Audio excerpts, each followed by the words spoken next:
Welcome to Morning Reflections. I am your host, the FAT Mantis, and you're watching my review of Stargirl. Now this one is going to be tough for me because I have to swallow my pride on this one. Now earlier in the season, I made an episode which is so far controversial where I believe that the optics of Stargirl were racist, and I called them on that. I said it very clearly, but I was speaking to promotional art and things like that, and the optics of naming a certain character a certain code name. However, I have seen the pilot, and the reason I have to swallow my pride is that pilot was amazing. This was superhero goodness at its top form. It was absolutely incredible. Now, the character in which I'm speaking of was not present. Although, should I say the person who will don the costume was present, they didn't actually show that optic going on.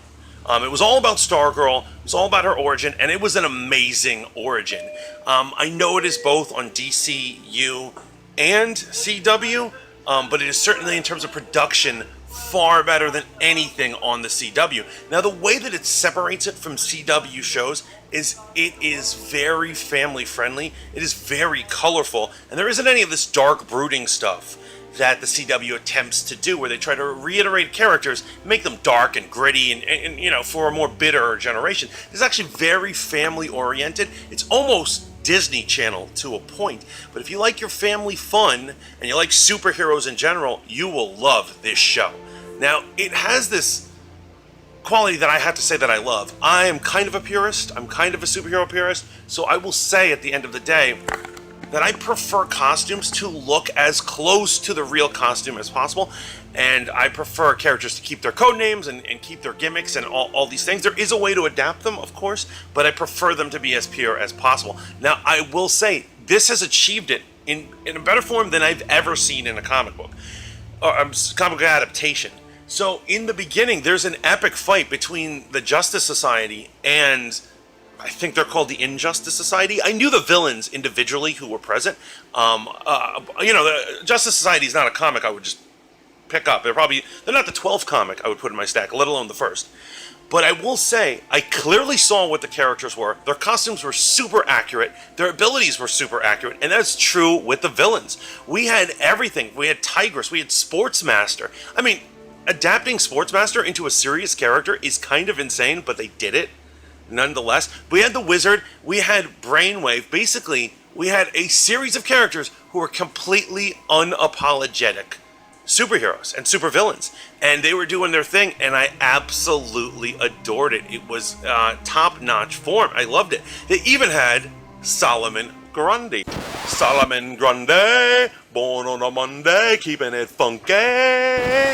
Yeah, we all love Solomon Grundy. There's good stuff happening right here. So it was really good. Eventually, of course, after that, they get into the area of Stargirl herself. Now, like I said, it's kind of Disney. It's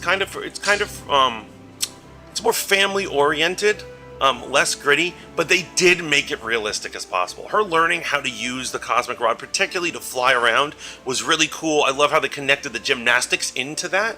And she just, she totally, she brought it. She is actually a good actress, and she sold the role for what it was.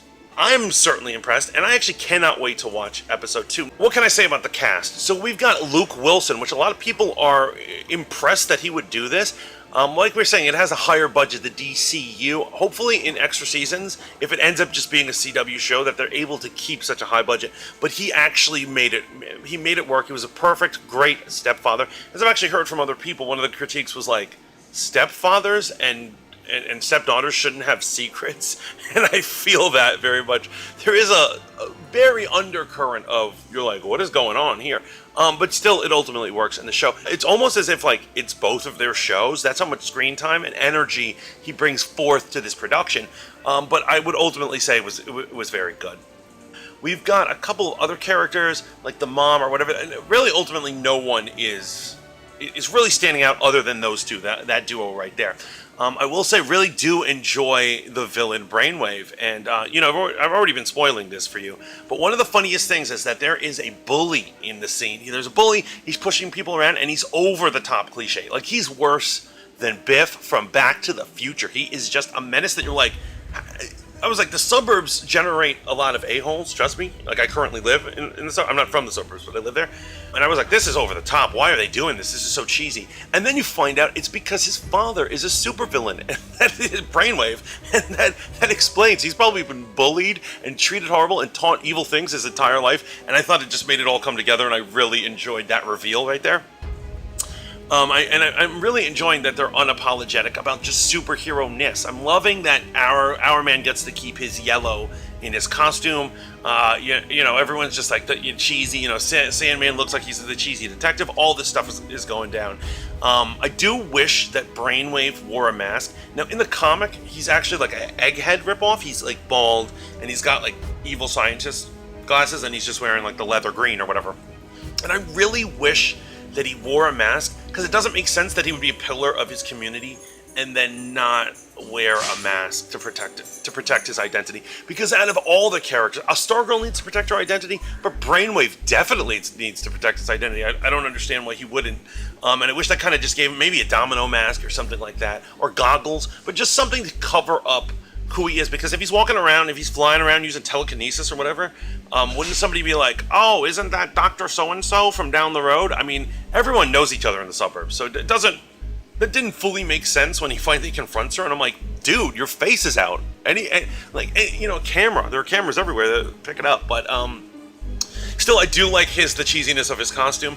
I can't wait to see the Wizard and the rest of these other guys, which means Icicle Jr. is not far away. I'm sure he's going to have a high school-age son who serves as Icicle Jr., and all you Young Justice fans are going to have that opportunity to see that character. I think that I love that they're leaning into the cheesiness of superheroes and the legacy characters that the Justice Society are.